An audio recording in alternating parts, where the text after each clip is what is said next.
बिस्मिल्लाहिर्रहमानिर्रहीम। अस्सलाम वालेकुम नाजरीन, मैं हूं बाबर हयात और आप देख रहे हैं 24/7 उर्दू न्यूज़ पर होम एक्सपेंट्स के ताउन से बाबर हयात शो। नाजरीन, एक बहुत ही शानदार दिन की दुआओं के साथ आज के इस प्रोग्राम का आगाज करने जा रहे हैं और उम्मीद है कि इंशाअल्लाह आपकी सुबह भी बहुत अच्छी हुई होगी और आज का दिन भी आप सबका बहुत अच्छा गुजरेगा। और आज दुनिया क्रिकेट का सबसे बड़ा मुकाबला होने जा रहा है जी, वर्ल्ड कप का final, grand finale, India versus Australia.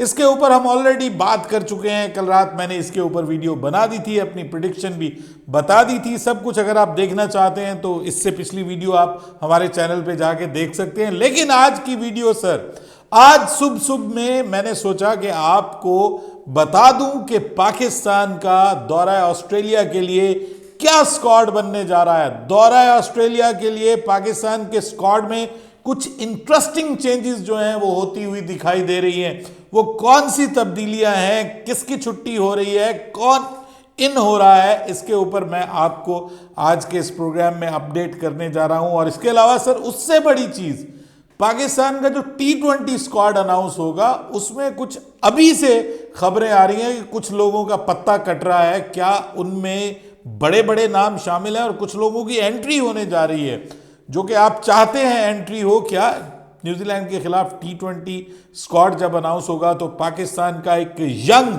Squad वहां पर जाएगा। कुछ लोगों को रेस्ट करवाया जा सकता है, कुछ को वैसे ही बाहर निकाला जा सकता है। सो बड़ी इंटरेस्टिंग स्टोरीज हैं जो आज आपके साथ इस मॉर्निंग शो में शेयर करनी है। लेकिन आगे बढ़ने से पहले आपसे गुजारिश कि अगर आप हमारे नए व्यूअर हैं तो प्लीज़ हमारे इस चैनल को जल्दी से कर लीजिएगा सब्सक्राइब और बेल आइकन को पुश करना मत भूलिएगा। मुझे फॉलो कीजिए इंस्टाग्राम पे @बाबर हयात शो और हमारे पेज को फेसबुक पे लाइक कर लीजिएगा। तो जनाब, फाइनल तो आज होगा और एक टीम जीतेगी, एक हारेगी। और मुझे तो बहुत ज़्यादा इम्कानात भारत के लग रहे हैं कि भारत ये वर्ल्ड कप जीत जाएगा। जैसे भी जीते वो जीत जाएगा। लेकिन दूसरी जानिब पाकिस्तान का तो वर्ल्ड कप आपको ऑलरेडी बढ़ चुका है। तो वर्ल्ड कप में पाकिस्तान के क्रिकेट फैंस के लिए तो आज सबसे अच्छी खबर ये होगी कि आज इंडिया हार जाए, जो कि फिलहाल इस वर्ल्ड कप में पाकिस्तान के क्रिकेट फैंस की उम्मीदें अभी तक पूरी नहीं हुई।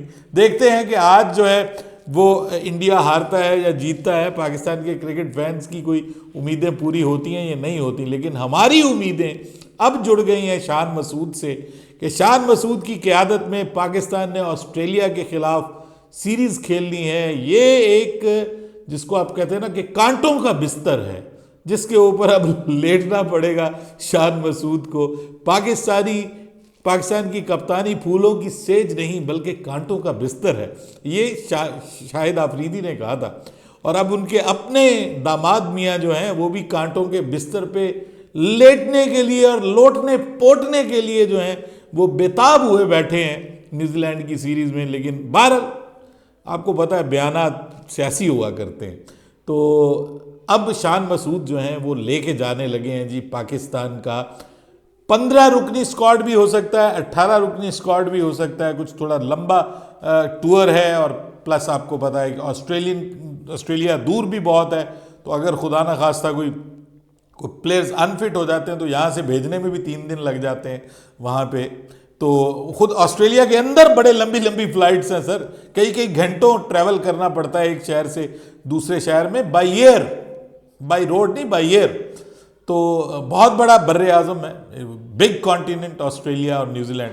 सो स्क्वाड जो भी होगा उसमें तब्दीलियां तो होनी जा रही हैं और अच्छी खासी तब्दीलियां होने जा रही। हालांकि हमारे चीफ सेलेक्टर ने ये कहा है कि बहुत ज़्यादा चेंजेस नहीं होंगी, लेकिन कुछ चेंजेस तो आपको करनी पड़ेंगी। अब नसीम शाह जो है, देखिए नसीम शाह अनफॉर्चुनेटली अवेलेबल नहीं है ऑस्ट्रेलिया सीरीज़ के लिए भी। ये मैं समझता हूँ कि पाकिस्तान के लिए एक बहुत बड़ा झटका है और नसीम शाह की रिप्लेसमेंट अनफॉर्चुनेटली अभी तक आपके पास नहीं है। ऐसा कोई बॉलर नहीं है जो नसीम शाह की तरह की बॉलिंग कर सके। और मैं तो समझता हूँ कि इवन शाहीन शाह अफरीदी भी अभी तक इस फॉर्म में नहीं है कि वो नसीम शाह की जैसी बॉलिंग कर सके। अब सबकी नज़रें नसीम शाह के ऊपर लगी हुई हैं क्योंकि लास्टली नसीम शाह ना तो अच्छे रिदम में नज़र आ रहे हैं, ना ही उनको नई बॉल से स्विंग मिल रही है। अब यहाँ पर ऑस्ट्रेलियन सीरीज में आपको पता है कि जो पिचेस हैं वो फास्ट बॉलर्स के लिए मददगार होती हैं। अगर आप सीम और स्विंग करवा सकते हैं तो आपको मदद मिलती है, कंडीशंस ऐसे आपको मिल जाती हैं। डिपेंड करता है आप टॉस जीतकर पहले क्या फैसला करते हैं। और यहाँ पर पॉजिटिव क्रिकेट खेलनी पड़ती है। अक्सर टीमें टॉस जीत के पहले बल्लेबाजी करती हैं, क्योंकि कुछ मैदान ऐसे हैं, जैसे पर्थ का मैदान तो खैर उसमें तो टॉस जीत के पहले फील्डिंग करते हैं लोग, लेकिन सिडनी के मैदान में पहले बल्लेबाजी करते हैं, क्योंकि आखिरी इनिंग्स में फिर वो टर्निंग पिच बन जाती है और स्पिन बहुत होती है। तो सब चीज़ें वहाँ पे अवेलेबल हैं जी, सारे 12 मसाले। लेकिन पाकिस्तान 32 साल हो गए हैं, वहां पर एक भी टेस्ट मैच नहीं जीता। 32 साल, उससे पहले पाकिस्तान टेस्ट मैचेस तो जीता है, लेकिन पाकिस्तान एवर पाकिस्तान एक भी टेस्ट सीरीज वहां नहीं जीता। तो भाई जो लोग मतलब हमारे बड़े बड़े वहां पे गए, इमरान खान साहब तक गए, सारे गए, टेस्ट सीरीज नहीं जीत सके। तो अगर तो मैं और आप ये उम्मीद लगाएंगे कि शान मसूद जो है वो टेस्ट सीरीज जीत जाएंगे, तो ये तो मेरे ख्याल में ज़्यादती है। जो इस वक्त हमारी टीम है, मेजर बॉलर नहीं है, हमारी टीम में मसले मसाइल भी चल रहे हैं, तो मेरे ख्याल में कोई बहुत ज़्यादा उससे एक्सपेक्टेशन बीइंग अ कैप्टन लगाना ज़्यादती होगी। हमें उसको सपोर्ट करने की ज़रूरत है। इंडिविजुअल परफॉर्मेंसेस के ऊपर नज़र होगी, बाबर बगैर कप्तानी के किस तरह से परफॉर्म करते हैं इस पे नज़र होगी, वो लीड कैसे करते हैं अपनी टीम को।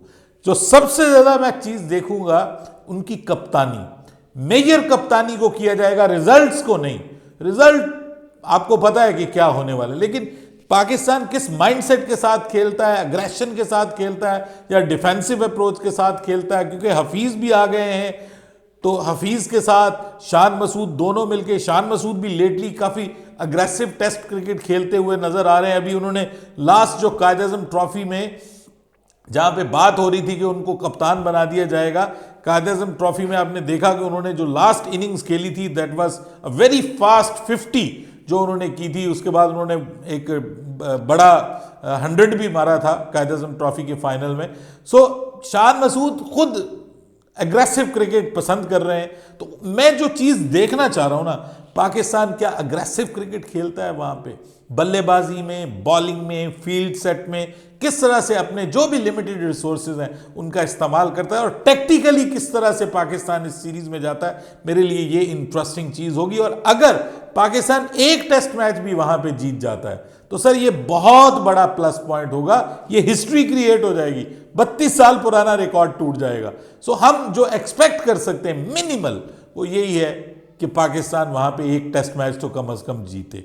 और ये हमें इतनी पॉजिटिविटी के साथ जाना चाहिए, टीम को भी इतनी पॉजिटिविटी के साथ जाना चाहिए। अब देखना यह है कि पाकिस्तान का स्क्वाड जो है वो दौरा ऑस्ट्रेलिया के लिए क्या होगा। तो मेरे पास इब्तदाई स्क्वाड आ गया है, मैं आपको बताने जा रहा हूं कि शान मसूद कप्तानी करेंगे पाकिस्तान के लिए। अच्छी खबर यह है कि उनकी जो इंजरी है वो मामूली नवीयत की साबित हुई है and he has recovered now, so he will be captaining Pakistan team. और वो लोग जो बाबर आजम के फैन कह रहे थे ना कि शान मसूद, अल्लाह माफ़ करे, नीचे कमेंट्स में पता नहीं कैसी कैसी बद्दुआएं शान मसूद को दी हुई थी, तो उनकी बद्दुआएं पूरी नहीं हो रही। शान मसूद इंशाल्लाह जा रहे हैं बतौर कप्तान भी, बतौर ओपनर भी। अब्दुल्ला शफीक कंफर्म है, वो भी जाएंगे।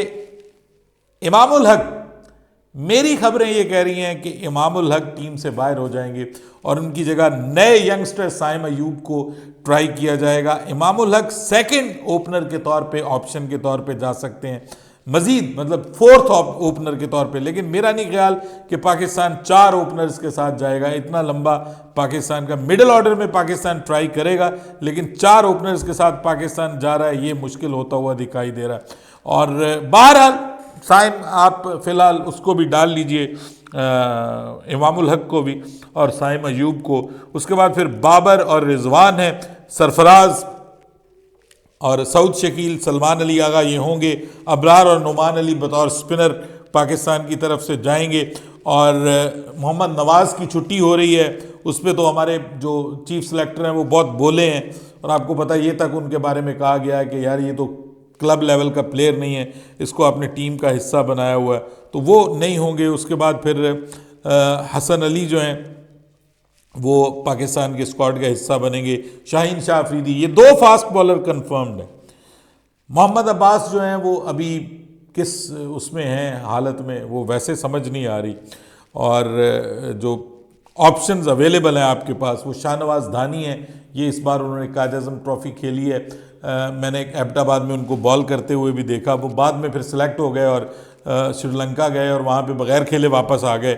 उसके बाद शाहनवाज धानी एक चॉइस है और मीर हमज़ा एक चॉइस है। और खुर्रम जो है वो लड़का, उसके बारे में भी बात की जा रही है, उसका नाम भी सामने आ रहा है। लेकिन मीर हमज़ा एक चॉइस नज़र आ रहे हैं और शाहनवाज धानी नज़र आ रहे हैं। और ऑलराउंडर में आमिर जमाल जो हैं उनका नाम लिया जा रहा है। लेकिन बिल्कुल आखिर में फ़हीम अशरफ भी एंटर हो सकते हैं, ये भी आपको बता दूं, बड़ी स्ट्रॉन्ग सा सिफारिश है।